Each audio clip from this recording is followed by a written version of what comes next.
Venons-en maintenant directement à notre observation du matin, à la méditation de la parole dans laquelle nous continuons d'hier soir et nous référons très brièvement à la parole qui nous a été lue dans 1 Timothée chapitre 1, verset 12. Je suis reconnaissant à celui qui m'a rendu fort, notre Seigneur Jésus-Christ, de ce qu'il m'a estimé fidèle lorsqu'il m'a établi dans son ministère. Je voudrais lire à ce sujet un verset de Galates. Galates, dans le premier chapitre, Galates 1, verset 10. Est-ce que je cherche maintenant à obtenir la faveur des hommes ou l'approbation de Dieu? Ou bien est-ce que je cherche à plaire aux hommes? Non. Si je cherchais encore à plaire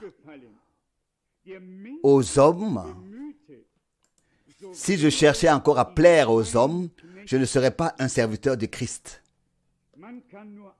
On ne peut faire qu'une chose, ou alors plaire à Dieu ou aux hommes. Les deux en même temps ne seront pas possibles. Lorsqu'il s'agit des mystères profonds de la parole de Dieu,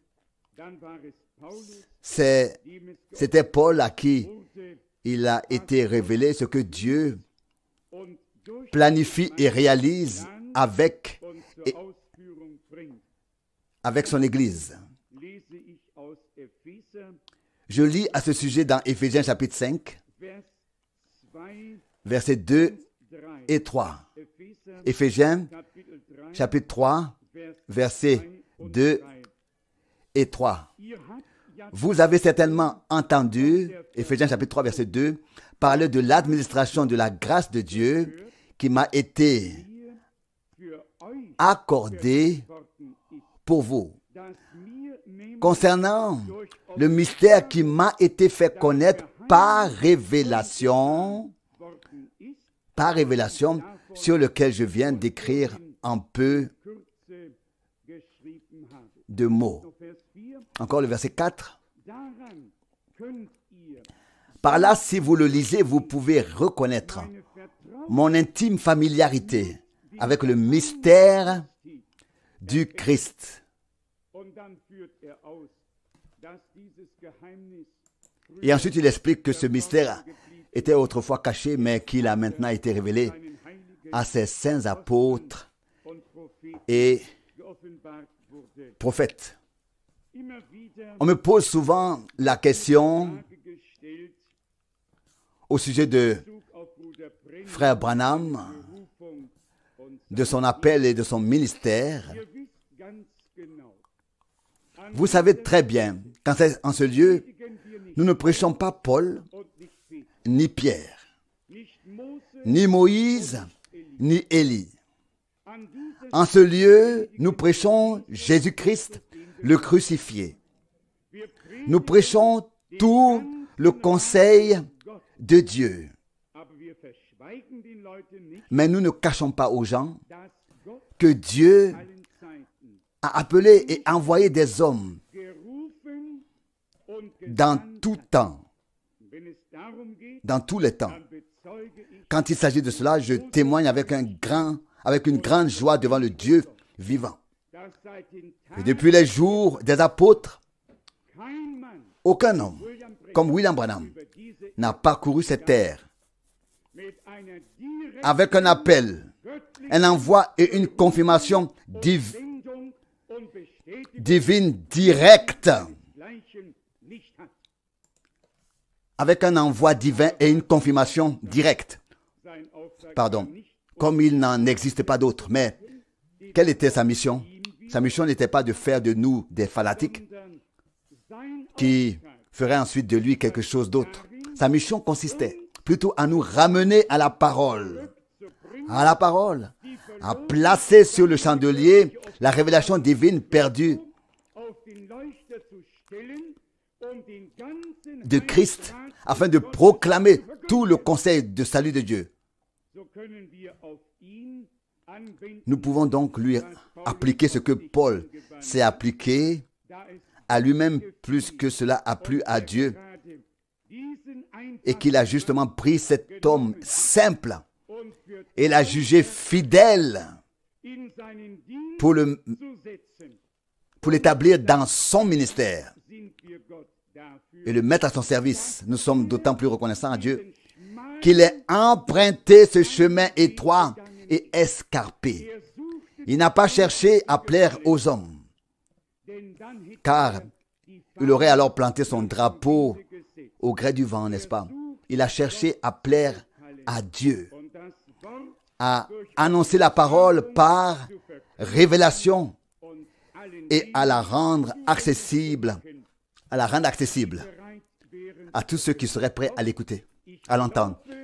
Moi, je crois ces témoignages, je crois la confirmation divine, et je crois tout particulièrement toutes les choses surnaturelles que Dieu a faites. Et c'est précisément par là que nous avons une preuve directe et infaillible qu'il était un homme envoyé par Dieu. Il va de soi que nous n'avons pas d'exposition de différentes images, de photos en ce lieu. Nous ne voulons pas, n'est-ce pas, que l'esprit d'idolâtrie s'installe ici, mais le Saint-Esprit, l'Esprit de Dieu qui conduit dans toute la vérité. Mais celui qui veut savoir peut plus tard, en sortant, jeter un coup d'œil vers le haut avant de sortir, car à droite de l'horloge, nous avons une image, une photo qui a été prise par des gens incrédules, spécialement celle du docteur James McDonald de l'Observatoire de Tucson, lorsque le Seigneur descendit le 28 février 1963 dans une nuée dans laquelle étaient enveloppés 7 anges, et qu'il parla à frère Branham, lui disant de retourner à Jeffersonville, car le temps d'ouvrir les 7 sceaux était venu. Et je l'ai déjà dit, parfois, il y a tant de gens, même de grands prédicateurs et évangélistes, qui se vantent de grandes choses, mais ils passent à côté avec tambour et trompette de ce que Dieu a fait et continue de faire dans notre génération, conformément à son dessein de salut. Et ce faisant, ils témoignent qu'ils n'ont pas encore l'oreille ouverte pour entendre ce que l'Esprit dit aux églises. La plupart d'entre eux ne connaissent même pas la différence entre la désignation dans les évangiles et ensuite dans les épîtres, lorsqu'il est question d'une part de notre Seigneur en tant que Fils de l'homme et d'autre part de lui en tant que Fils de Dieu. En tant que Fils de l'homme, il était prophète, car comme il est écrit dans Deutéronome 18, il était prophète. Dieu vous suscitera d'entre vos frères un prophète comme moi. Vous l'écouterez.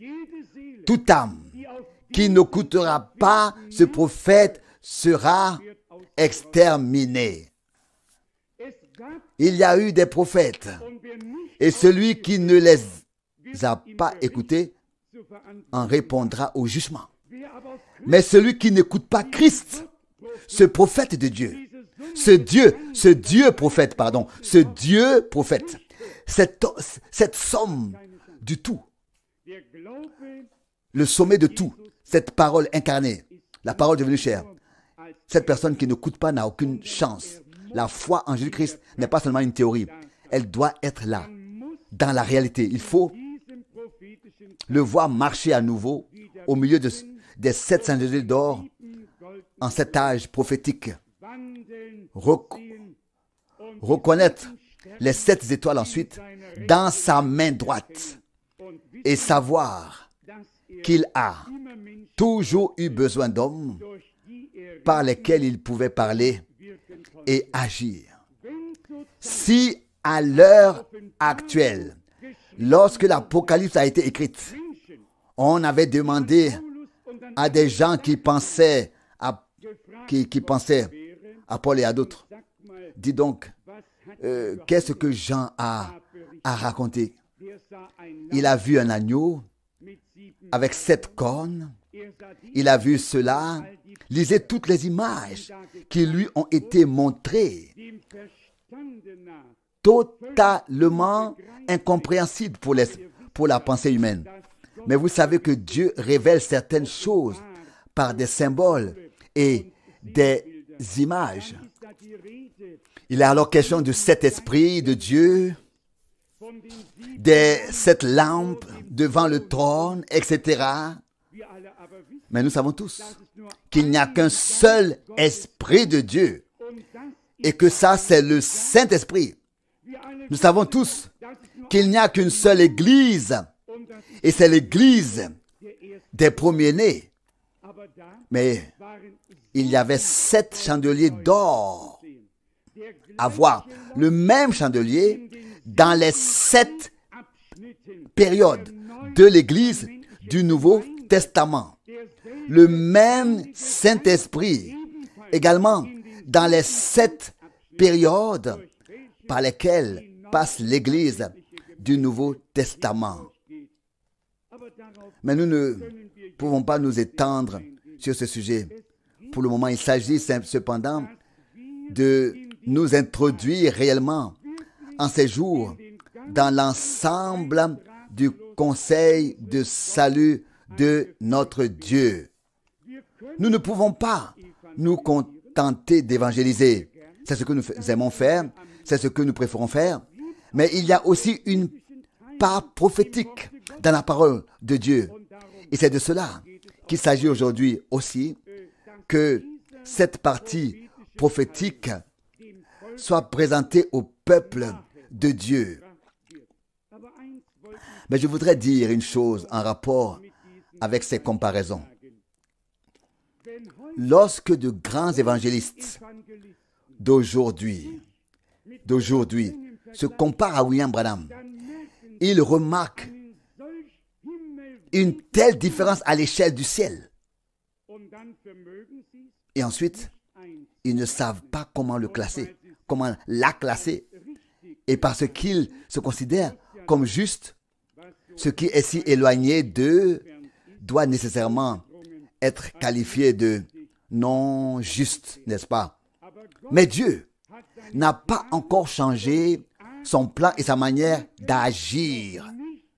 Il n'a pas encore changé. Non. Il prend qui il veut. Il ne change pas. Et notamment ceux qui sont ensuite fidèles dans le ministère qui leur a été confié et qui disent effectivement ce que Dieu a dit. Je voudrais vous lire quelques passages du sermon du frère Branham, série 1, numéro 11. On peut y lire à la page 14, citation, « Oh, cette grande révélation! Il voulait rétablir le lien de parenté. Il devait permettre que des gens soient perdus. Comprenez-vous cela? Il devait les laisser pécher pour leur accorder la liberté. Ce point, je m'arrête ici un instant, n'a en effet pas du tout été pris en compte par la plupart des gens. Si Dieu n'avait pas créé l'homme avec un libre arbitre, et ne l'avait pas laissé décider. On aurait pu appuyer sur un bouton quelque part et l'ordinateur aurait fait son travail. Dieu ne voulait pas d'un homme télécommandé comme un ordinateur. Dieu voulait des gens qui se décident volontairement pour lui, qui font avec joie ce qu'il dit, qui n'aiment pas seulement parce qu'il le veut, mais qui l'aiment parce qu'il veut l'aimer. C'est là tout le mystère. Si Dieu n'avait pas créé l'homme avec ce libre arbitre pour qu'il puisse prendre sa propre décision, il aurait effectivement été un automate. Et cela n'est absolument pas possible. Nous voulons que ce soit comme Dieu le veut. Plutôt le libre choix. Et voilà. La première décision que les premiers hommes ont prise est passée à côté de Dieu. Elle était à leur propre détriment. La deuxième décision que Dieu a prise pour l'humanité touche au cœur même du problème. Et c'est la décision pour nous d'être réconciliés avec Dieu, d'être unis à lui. Il vaut mieux prendre une décision deux fois, une fois à l'envers et une fois à l'endroit, que de ne jamais avoir la possibilité de pouvoir prendre une décision un jour. Je poursuis donc ma lecture. Citation. Ils ne pouvaient pas les laisser pécher, puis rester Dieu et ensuite les punir pour quelque chose qu'il leur avait fait faire. Mais lorsqu'il a placé les hommes en relation avec lui-même, il les a laissés agir selon leur libre choix moral. C'est dans cette même position qu'il vous a placé aujourd'hui. Vous voyez de quoi il s'agit? Aujourd'hui, si vous entendez sa voix, n'endurcissez pas vos cœurs. Aujourd'hui, chacun peut prendre sa décision pour Dieu sous l'écoute de la parole. Heureux, celui qui le fait. Et puis ça continue. Ici, je lis à la page 15. Maintenant, faites encore une fois attention. Qu'est-ce que le triple dessein de Dieu? Se manifester en Jésus-Christ. Entrer dans le corps par Jésus-Christ et y avoir la prééminence pour restaurer l'Éden et ramener ce qui a été perdu. C'était la seule chose qui n'était pas en ordre. Toutes les autres choses étaient en ordre. Permettez-moi de poursuivre brièvement ma lecture de cette prédication de frère Branham. Christ, le mystère de Dieu révélé. Citation. Mais il devait laisser aux hommes le libre choix moral de le faire, de la chute. Le libre choix moral de la chute. Vous avez entendu? Il devait laisser aux hommes le libre choix moral de tomber. Je ne veux pas entendre ou penser à voix basse ou à voix haute. Que l'un d'entre nous puisse penser que moi j'aurais fait les choses mieux que Adam et Ève. Tout Adam et toute Ève nés dans ce monde auraient fait les mêmes choix que le premier Adam et la première Ève. Personne ne peut penser moi j'aurais fait mieux. Il n'y a pas de différence. Chaque être humain est absolument identique en cela. Maintenant, il est écrit plus loin, pour qu'il puisse être un rédempteur, citation, et s'épanouir et déployer ce qui est en lui, sa qualité, son attribut de rédempteur. Quelque chose devait être perdu. Et c'est précisément par le fait que l'homme est tombé et s'est perdu qu'il est devenu son sauveur et a pris sur lui sa propre loi. Et cela, il ne pouvait pas le faire en tant que grand Jéhovah qui remplissait tout l'espace et tout le temps. Il ne pouvait pas le faire ainsi. Il devait devenir un homme. Il s'est apparenté aux hommes qui étaient perdus et s'est fait homme. Dieu s'est fait chair. Alléluia. Dit ici frère Branham, et nous le confirmons volontiers. Vous pensez peut-être que je suis un peu excité, mais je ne le suis pas. Continuez. Continuons. Dieu s'est fait comme moi pour pouvoir prendre mon péché sur lui.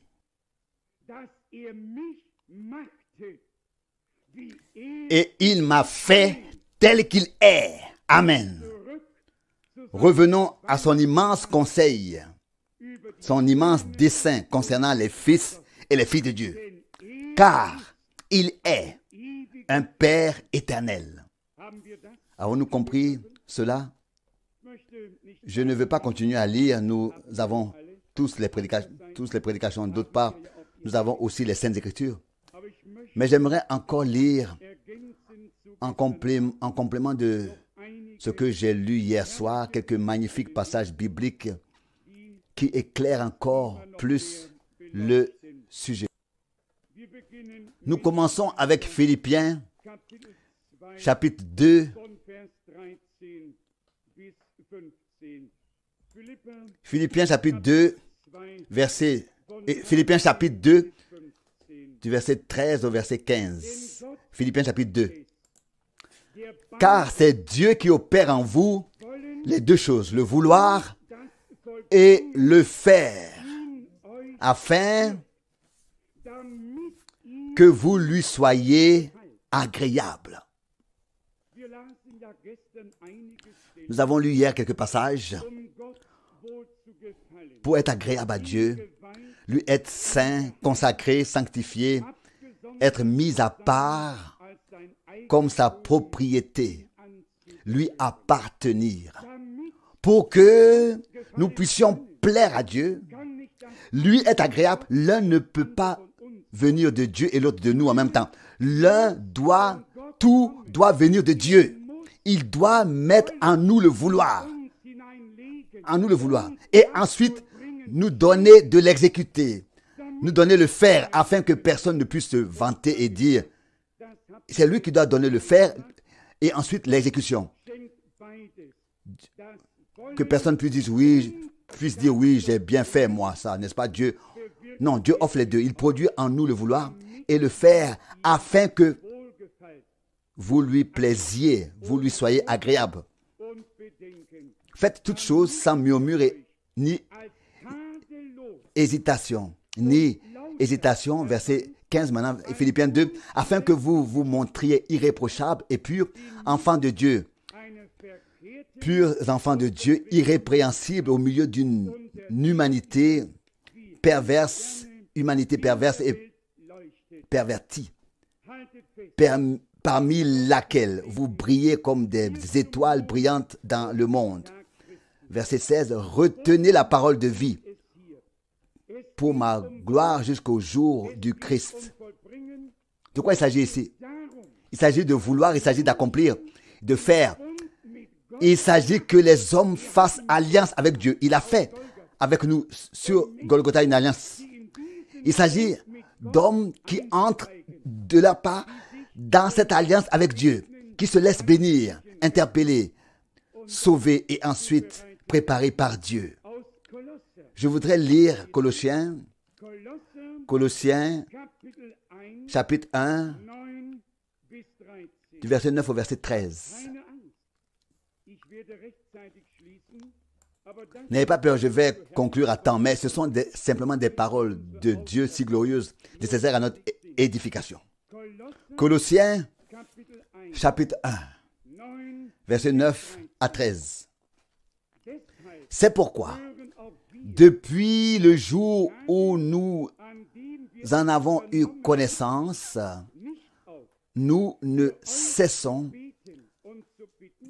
pas non plus de prier pour vous est de demander à Dieu que vous soyez remplis de la connaissance de sa volonté en toute sagesse et intelligence, inspirée par l'Esprit, afin que vous marchiez d'une manière digne du Seigneur, pour lui être entièrement agréable.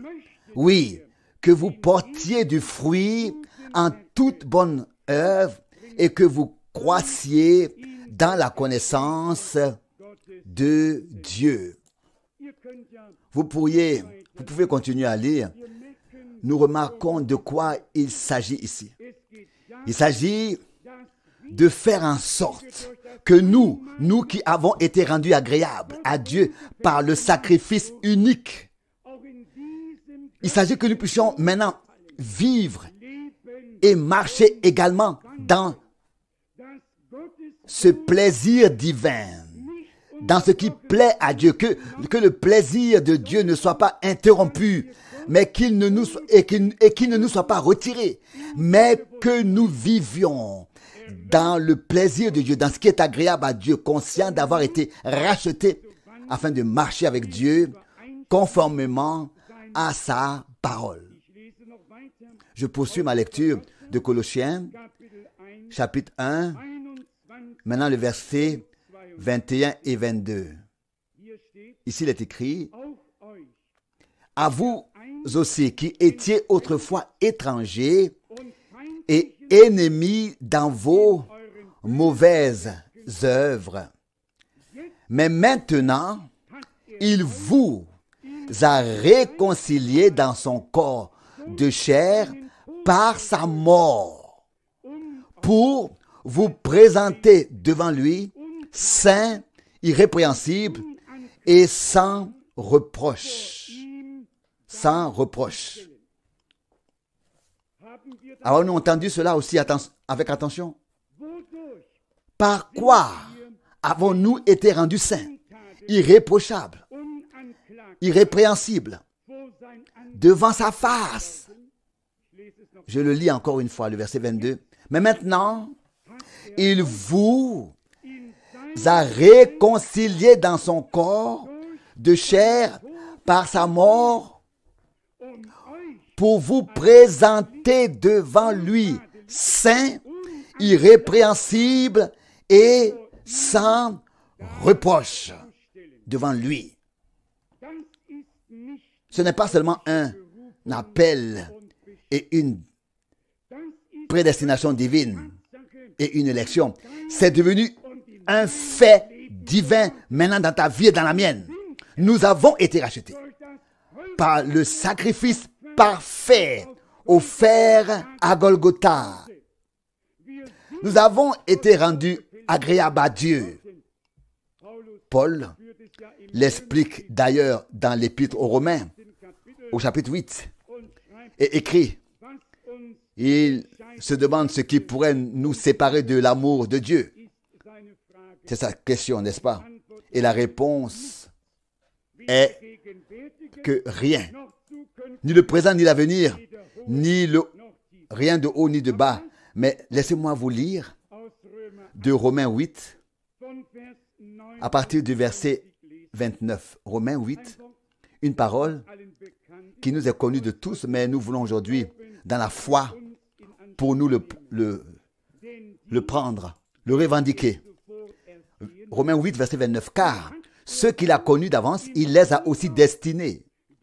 Il les a aussi destinés d'avance à être semblables à l'image de son Fils. » Pouvons-nous dire amen à cela?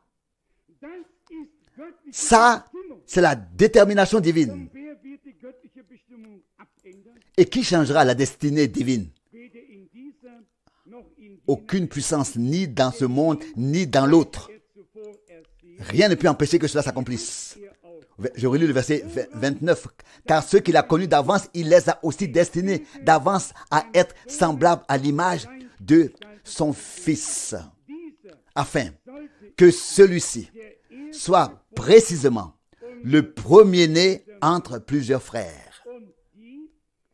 Et ceux qu'il a prédestinés, il les a aussi appelés. Et ceux qu'il a appelés, il les a aussi justifiés. Et ceux qu'il a justifiés, il leur a aussi donné la gloire céleste. Amen. Oh, l'amen était trop faible. Il faut un amen puissant. Dieu ne fait pas les choses à moitié. Il se peut que nous reconnaissions quelque chose en partie. Et Paul dit que notre connaissance est partielle, ainsi de suite. Mais ce que Dieu fait est bien fait, est parfait. Jésus-Christ, le premier-né parmi plusieurs frères. Permettez-moi de continuer à lire dans 1 Pierre. Et là, 1 Pierre chapitre 2, 1 Pierre chapitre 2, le verset 9 et 10. 1 Pierre chapitre 2, verset 9 et 10. Vous par contre, vous êtes la descendance élue, le sacerdoce royal, la nation sainte, le peuple choisi pour lui appartenir. Amen. Non, vous parviendrez un jour, si tout va bien, en vous accrochant et en vous étranglant, tirer un tel point, un tel pied encore un peu derrière soi. Non. Vous êtes la race élue. Vous êtes le sacerdoce royal. Vous êtes la nation sainte, le peuple choisi pour lui appartenir. Et vous devez proclamer les vertus et les œuvres glorieuses de celui qui vous a appelé des ténèbres à son admirable lumière. Et maintenant, Pierre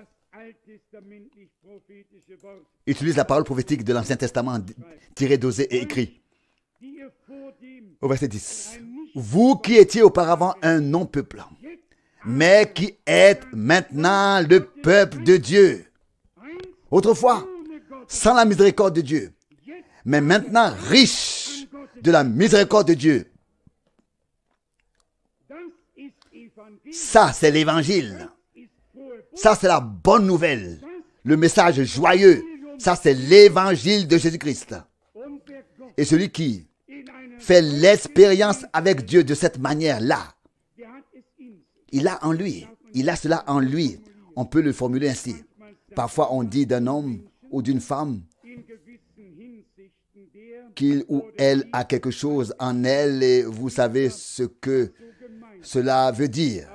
Mais ici, nous parlons du domaine spirituel. Nous avons fait l'expérience avec Dieu. Nous avons expérimenté Dieu personnellement. Et nous savons ce que signifie la rédemption. Nous sommes passés de la mort à la vie. Nous sommes morts avec Christ. Nous avons été ensevelis avec lui.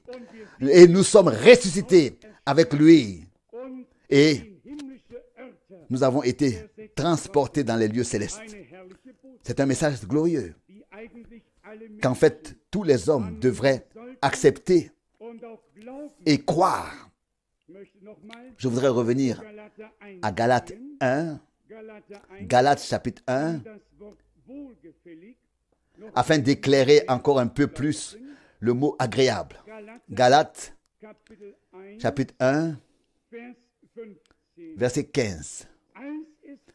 Mais quand cela a été agréable à celui qui m'a mis à part dès le ventre de ma mère et m'a appelé par sa grâce pour manifester en moi son Fils afin d'annoncer de sa part le message du salut parmi les païens, etc., etc.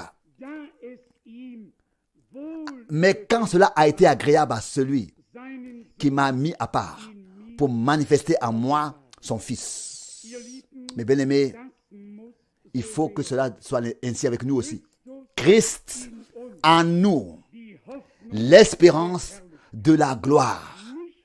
Pas seulement sous forme de rêve dans nos têtes, comme un souhait qu'on aurait, ou d'une quelconque formulation qui ne veut rien dire. Mais comme il est écrit, afin que Christ vienne habiter dans nos cœurs par la foi. De même que Dieu était en Christ, de même Christ est dans l'Église, dans tous ses membres. Lisons Galates chapitre 3, Galates chapitre 3, Galates chapitre 3, verset 8. Mais comme l'Écriture prévoyait que Dieu justifierait les nations à cause de la foi, elle a annoncé d'avance à Abraham la promesse de salut. La promesse de salut. En toi, toutes les nations seront bénies. Verset 9. Ainsi, ceux qui ont la foi reçoivent la bénédiction avec Abraham, le croyant. Il faut associer sous la prédication de la parole l'écoute de la prédication avec la foi opérée par l'Esprit. C'est alors que l'effet se produit dans ton âme. Si nous nous contentons d'écouter, et peut-être de suivre la chose, de suivre mentalement, sans entrer, sans faire partie, sans suivre intérieurement, et de voir simplement par révélation ce que Dieu nous met maintenant sous les yeux par sa parole là. Par sa parole. Et au moment où le Saint-Esprit nous révèle ce qui est ainsi prêché sous l'onction de l'Esprit, alors cela se produit dans ton cœur et dans le mien. Alors, c'est une expérience personnelle avec Dieu. Ce n'est plus de l'observation sous le coup de la parole. C'est alors ton expérience personnelle de Dieu, avec Dieu et la mienne. Et je pense que c'est là que cela doit arriver. Paul écrit ici. Mais quand il a plu à celui qui m'a mis à... Mais quand il a plu à celui qui m'a mis à part dès le ventre de ma mère et qui m'a appelé par sa grâce de manifester son Fils en moi, nous devons pouvoir dire la même chose quand il a trouvé agréable de le faire. Et là, je pense à Colossiens 3, que nous connaissons tous très bien. Si Christ se manifeste dans notre vie, alors nous aussi, nous manifesterons, nous serons manifestés avec lui dans la gloire. S'il est seulement quelque part, mais qu'il ne peut pas être manifesté, cela ne sert pas à grand chose. Il veut se manifester. Oui, la puissance de Dieu elle-même doit être puissante dans les faibles. Après tout, il ne s'agit pas tant du récipient, du vase, ce n'est pas le vase qui compte, mais c'est le contenu qu'il contient. Paul écrit ici, au verset 8 de Galates 3, mais comme l'Écriture prévoyait que Dieu justifierait les nations à cause de la foi, elle a annoncé d'avance à Abraham la promesse de salut. En toi, toutes les nations seront bénies. De quoi s'agissait-il? Avant que la loi ne vienne, Dieu a fait la promesse. 430 ans avant la loi, il y avait déjà la promesse. Mais Dieu a fait en sorte de donner la loi pour que l'homme déchu puisse se saisir, se surprendre dans ses transgressions envers Dieu. Si Dieu n'avait pas donné la loi, nous n'aurions jamais eu la possibilité de constater la moindre transgression. Dieu devait donner la loi pour pouvoir montrer à l'homme déchu, ses transgressions, pour pouvoir ensuite le condamner légitimement et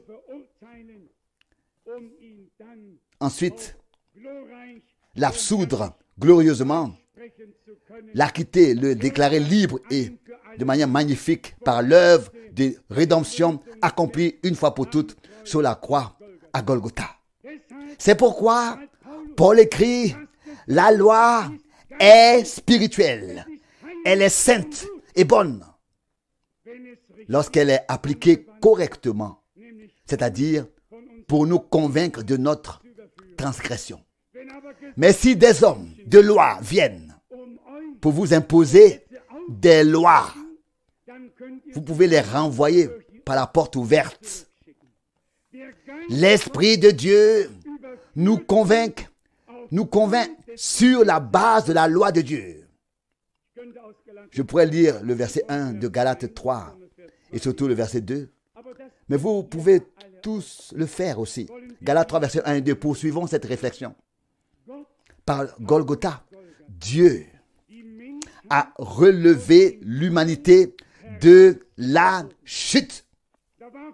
Il y avait peu de temps, un médecin généraliste qui m'a demandé un entretien. Et il avait deux questions. L'une tirée de Genèse 4, qui était relativement simple, et la deuxième concernant la divinité de Jésus-Christ. Et il voulait insister sur le fait que Dieu avait fait l'un et que l'autre était venu de Marie. Et c'est ainsi que le Christ est entré dans l'humanité. Et cela m'a traversé comme un éclair. Si cela avait été le cas, il serait en effet devenu une partie intégrante de la création déchue et n'aurait pas pu relever la création déchue de la chute et la racheter. Les deux sont venus de Dieu. D'où, dans les Écritures, le mot engendré d'un seul. Jésus-Christ est le Fils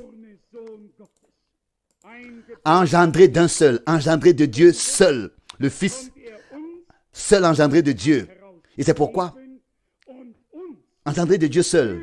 Et c'est pourquoi il a pu nous relever de la chute et faire de nous à nouveau des fils et des filles de Dieu et nous ramener à l'état paradisiaque. Certains diront, peut-être que nous sommes toujours aussi malheureux. Nous vieillissons, l'injustice est sur la terre, il y a des pauvres et des riches.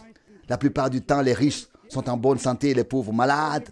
Et vous savez comment ça se passe dans le langage populaire. On dit déjà qu'il vaut mieux être riche et en bonne santé que pauvre et malade. Mais comment c'était en ce temps, dans le temps de Jésus? Le Seigneur a dit, les pauvres, vous les avez toujours avec vous. L'évangile est prêché aux pauvres et personne ne s'en offusque. Abraham était un homme terriblement riche et David était multimillionnaire. Quand on lit tout ce qu'il avait, c'est inimaginable. Il y avait des hommes de Dieu qui étaient riches, mais ainsi de nouveaux riches, alors cela s'accomplit plutôt qu'un chameau passe par le trou d'une aiguille. C'est plus simple pour cela qu'un riche passe. De ça qu'un riche qui s'accroche à la richesse pourrait entrer dans le royaume de Dieu. Mais si nous reconnaissons que les choses terrestres ne font que nous gêner et que nous les mettons de côté en disant, Seigneur, je viens à toi tel que je suis, alors riches et pauvres pourront tous deux venir et faire l'expérience avec Dieu de la même manière. Permettez-moi de continuer à lire Galates 4, Galates chapitre 4, du verset 4 au verset 7. Galates 4, du verset 4. Quand le temps fut accompli, Dieu envoya son Fils, né d'une femme, qui fut soumis à la loi. Il devait racheter ceux qui étaient sous la loi, afin que nous atteignions l'établissement dans le statut de fils. Avez-vous lu? Avez-vous entendu?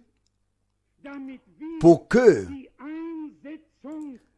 afin que nous atteignions l'établissement dans le statut de fils. L'avons-nous obtenu? L'avons-nous atteint? Avons-nous déjà été établis? Était-il le premier-né? Est-ce que tout cela est vrai? À 100%. Notre Dieu tient ses promesses. En Christ, Dieu a donné naissance à une nouvelle création divine.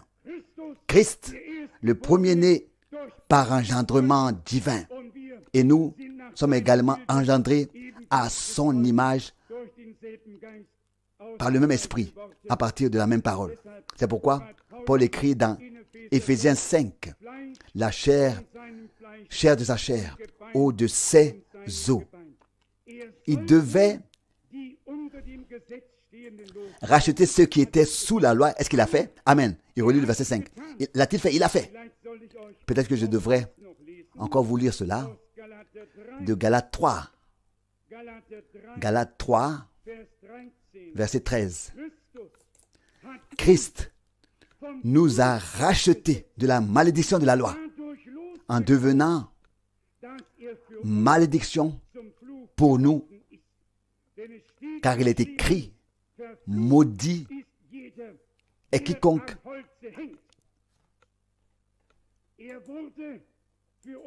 qui est pendu au bois. Il a été fait péché pour nous, afin qu'en lui nous devenions participants de la justice de Dieu.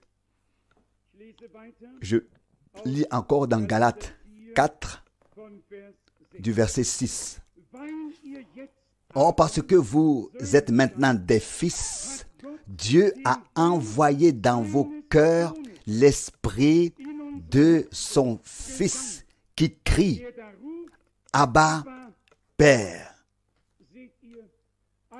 Voyez-vous, la première chose à faire était que le Saint-Esprit descende dans toute sa plénitude sur le Christ, dans son corps de chair terrestre, afin de revendiquer ce corps, pour que ce corps, en effet, devienne de plus en plus,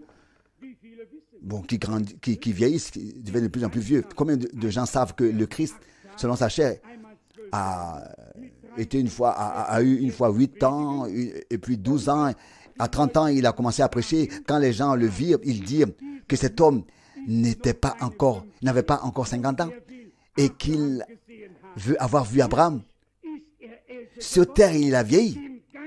Il a pris de l'âge. Mais en esprit, il était et il est et il restera Seigneur, le Seigneur. Mais sur terre, son corps était soumis à ce que nous vivons sur terre, nous-mêmes. Et maintenant, l'esprit est venu s'emparer de ce corps terrestre, revendiquer son changement, sa transformation. Oui, voir son immortalité. De la même manière, le même esprit de Dieu qui était en Christ doit être en nous de la même manière pour pouvoir ensuite rendre nos corps mortels vivants et les changer dans l'immortalité. En l'immortalité. Je poursuis ma lecture au verset 7. Par conséquent, tu n'es plus un esclave, mais un fils. Et si tu es un fils, tu es aussi un héritier par Dieu. Nous pourrions encore lire un grand nombre de passages. Nous sommes maintenant enfants de Dieu, écrit Jean dans sa lettre, dans son épître. Ce que nous serons n'a pas encore été manifesté. Mais lorsque cela sera manifesté, nous serons semblables à lui. À lui. Avez-vous déjà lu tout cela? Vous pouvez le lire dans 1 Jean, chapitre 3. 1 Jean, chapitre 3, verset 1.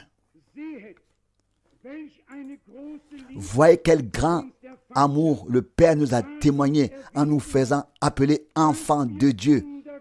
Enfants de Dieu. L'évangile de Jean, chapitre 1. Mais tous ceux qui l'ont reçu, il leur a donné le pouvoir, le droit de devenir enfants de Dieu. C'est-à-dire à ceux qui croient en son nom. Crois au nom du Seigneur Jésus-Christ et tu seras sauvé. C'est absolument nécessaire.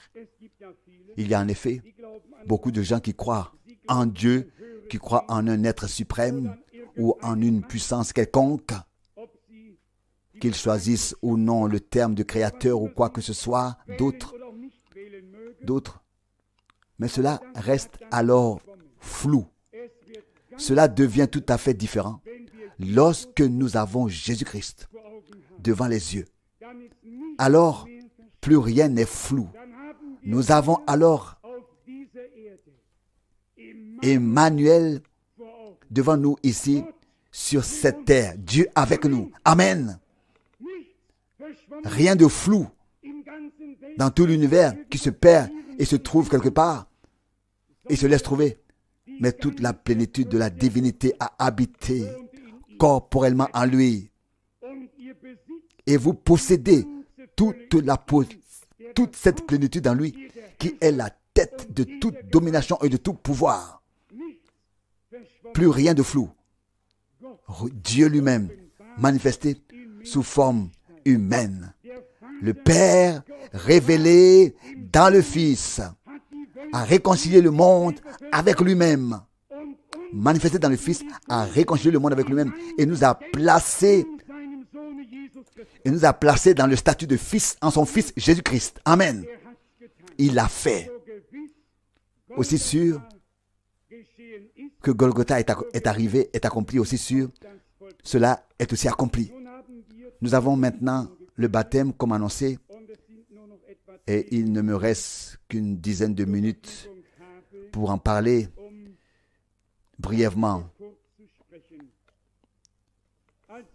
Tout d'abord, nous voulons lire les Saintes Écritures, si possible seulement lire et dire peu de choses, afin que tous sachent que ce que nous lisons est la parole de Dieu. Mais la parole de Dieu doit aussi être bien comprise.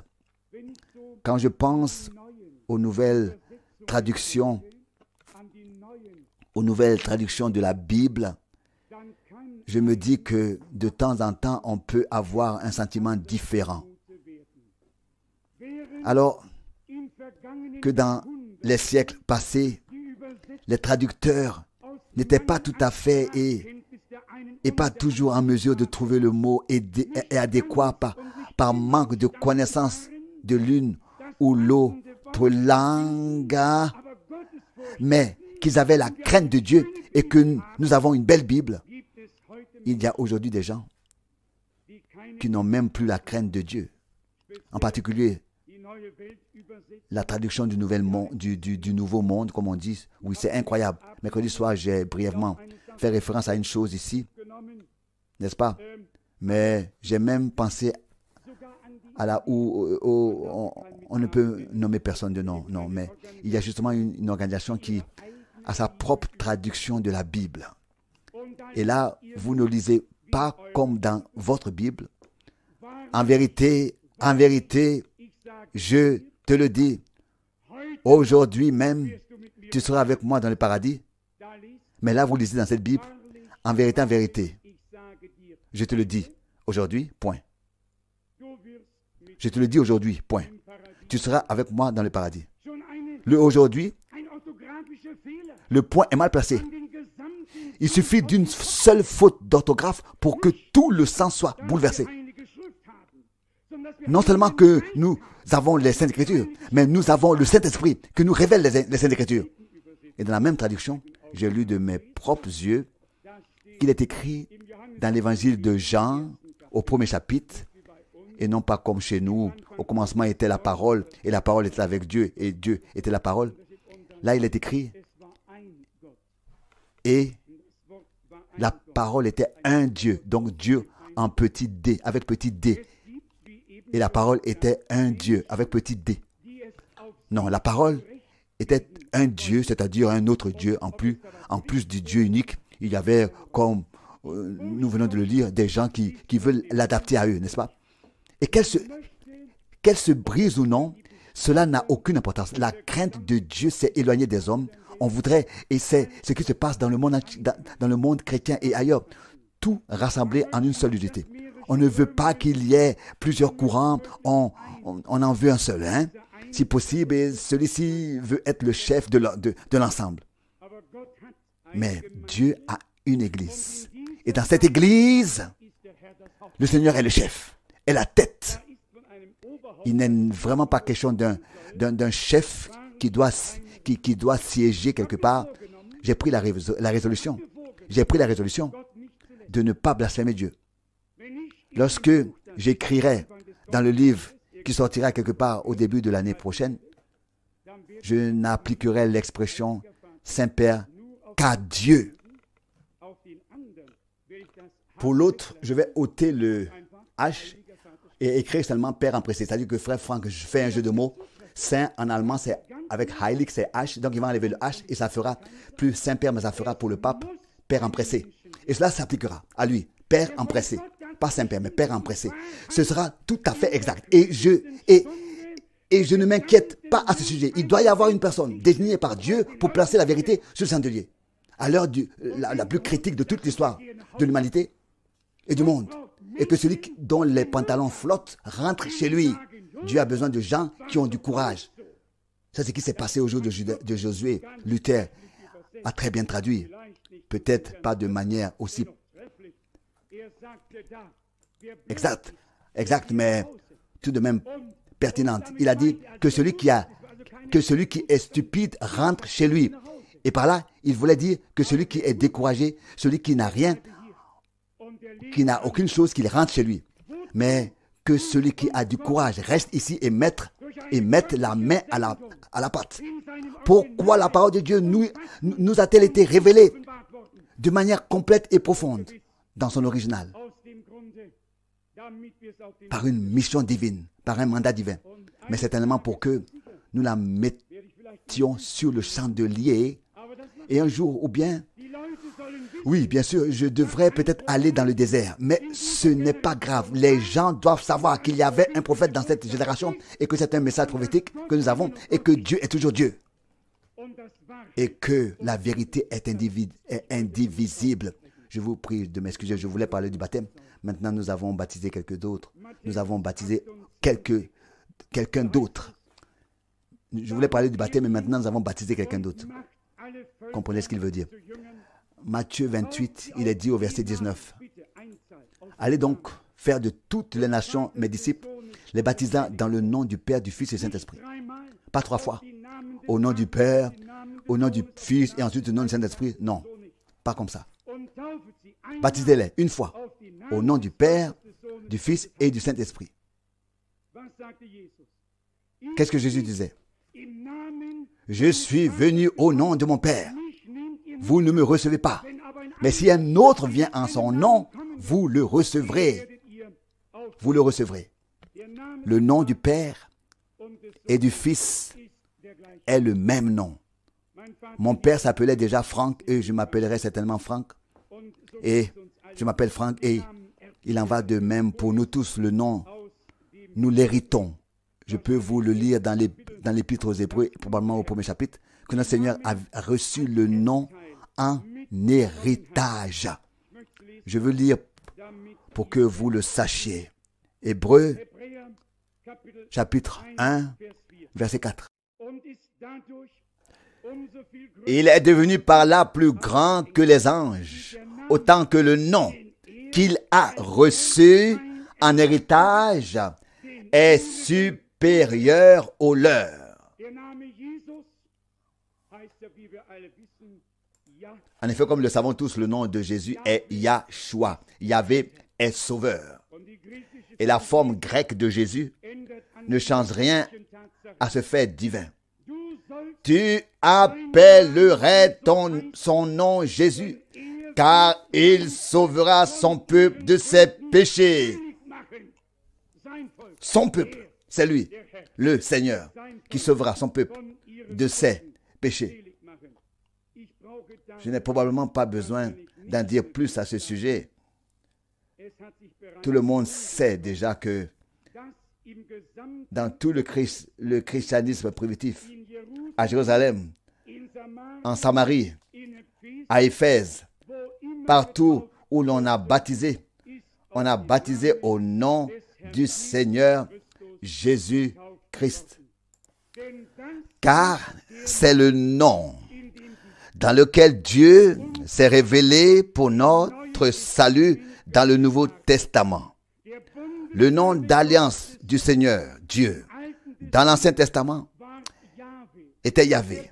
Le nom d'alliance de l'Éternel Dieu, dans le Nouveau Testament, c'est Jésus. Et il n'y a pas d'autre nom sous le ciel qui ait été donné aux hommes dans lequel ils puissent être sauvés que le nom de Jésus. Je voudrais vous le lire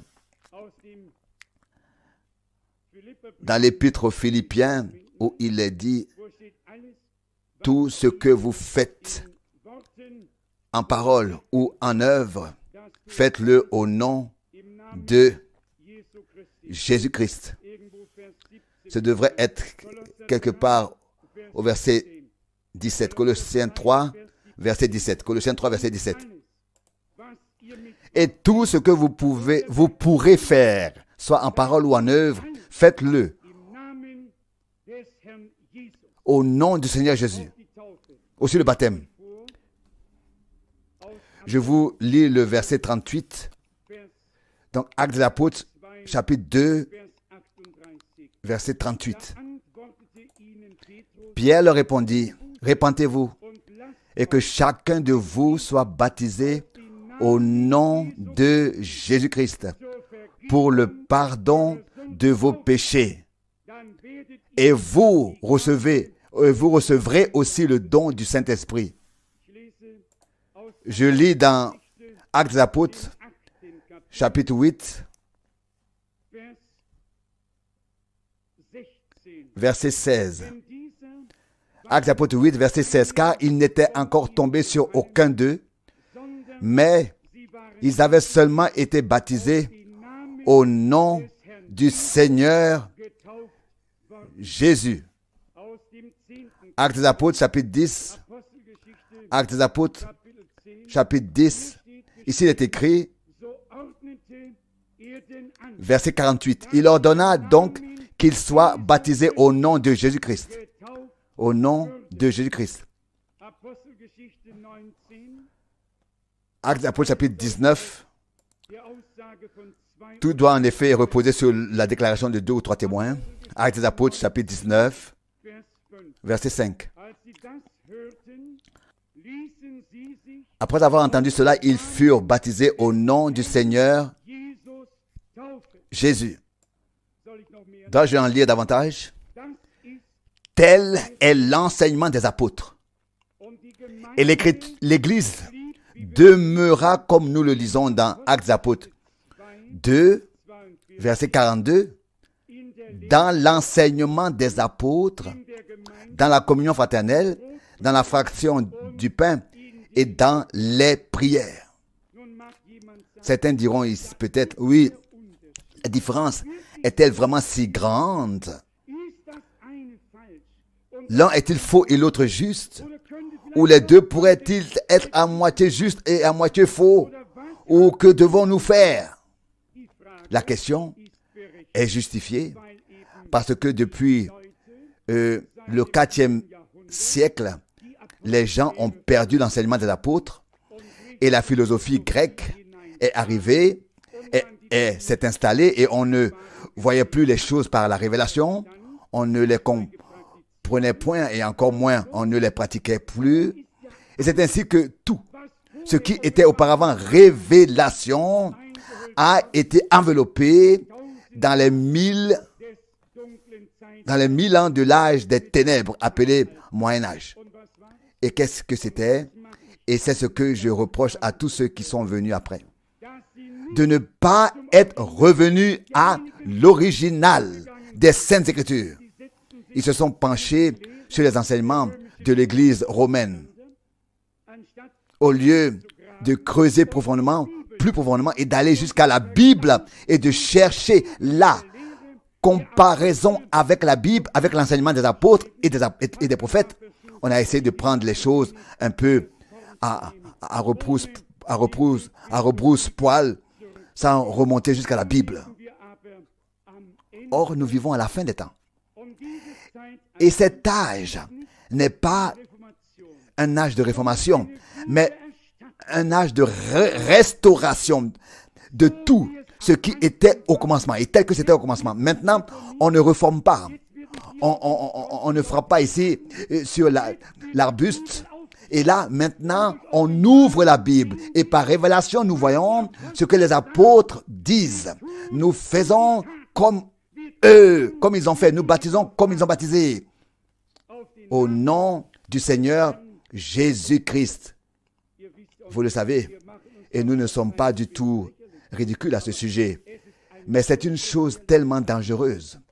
Précisément, en ce qui concerne cette formule. Quand on sait que l'on parle dans la formule, le tirage de la table, le pendule, la lecture des cartes, tout se fait dans la formule, au nom du Père, du Fils et du Saint-Esprit. Je vous l'ai dit ici, quand l'homme qui est entré dans la loge maçonnique m'a dit tout excité. C'était de l'autre côté de l'étang, ce n'était pas en Europe. Et en anglais et en américain, tout se fait par le tutoiement. Et je le tutoyais aussi et il a dit, c'est une chose que je ne peux pas comprendre. J'ai tellement de mal à croire en la Trinité et sans avoir témoigné. Je venais de l'avoir rencontré pour la première fois pendant 10 minutes et nous avons commencé à parler dans un hôtel. Et il a dit que j'ai tellement de mal à croire en la Trinité. Mais imagine-toi, quand je suis entré dans la loge maçonnique, je devais simplement répéter la formule au nom du Père, du Fils et du Saint-Esprit. Oui, je croyais qu'un cheval m'avait donné un coup de pied. C'est une formule qui est utilisée partout. Et vous voyez, les ministres, c'est comme ça que tout commence. C'est là que tout commence. Mais là où ça commence, ça s'arrête chez nous. C'est là que ça s'arrête chez nous. C'est pour cela que tout cela est envoûté, envoûtant jusqu'au spiritisme, à l'invocation des morts ou des défunts qui ont été déclarés saints. N'est-ce pas? Paul ne connaissait pas de saints décédés, mais il connaissait des saints vivants. Et il a écrit, j'écris aux saints bien-aimés, à toutes les églises. Attendez-vous aussi que l'on fasse le ménage.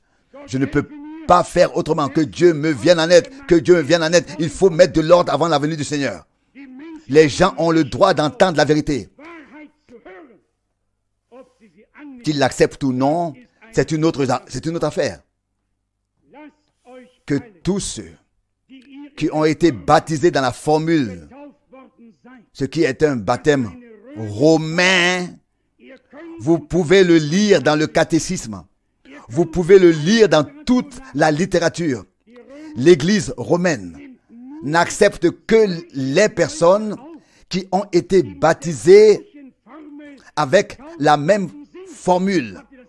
Le saviez-vous? Si vous voulez devenir membre là-bas, ce n'est pas possible. Vous ne pouvez pas. Vous devez avoir été baptisé avec le baptême romain dans la formule au nom du Père, du Fils et du Saint-Esprit. C'est pourquoi est-ce que tout le monde retourne-t-il en arrière? Avant, je regarde en ce moment notre frère bien-aimé de l'Église baptiste. À l'époque du réveil, toutes les scissions étaient des sectes, n'est-ce pas? Les frères tchèques ici, les hussites ici, les luthériens là, les Wycliffe là, les Erasmes là, tout était des sectes. Tous étaient des sectes, n'est-ce pas? Oui, à leur époque. Et puis, ils ont été persécutés ensuite. Quand on fait de John Wesley, on lui a jeté des œufs pourris. Il en a tellement bavé qu'il est parti en Amérique. Et aujourd'hui, il y a l'église méthodiste évangélique. Tout cela en grand honneur.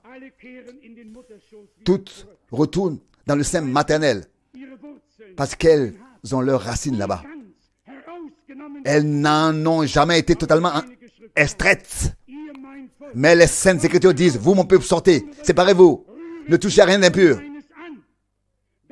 Et vous serez mes fils et mes filles. Et alors, je serai votre Dieu, dit le Seigneur. Qui veut entendre un tel message? Ah, aujourd'hui, un peu de charismatique ici, un peu de ravitaillement par là, un peu partout. Non, il y a des gens sur terre qui sont prêts à faire tout le chemin avec Dieu. Et je m'adresse en particulier à nos amis bien-aimés de Roumanie. S'il y en a parmi vous qui n'ont pas encore été baptisés bibliquement au nom du Seigneur Jésus-Christ par une seule immersion,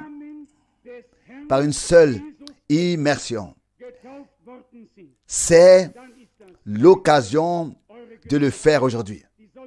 Le soleil brille, il y a suffisamment de vêtements de baptême et le frère Kir est là pour baptiser. Et donc aujourd'hui, vous pouvez, et bien sûr nous tous, vous qui êtes en visite, quiconque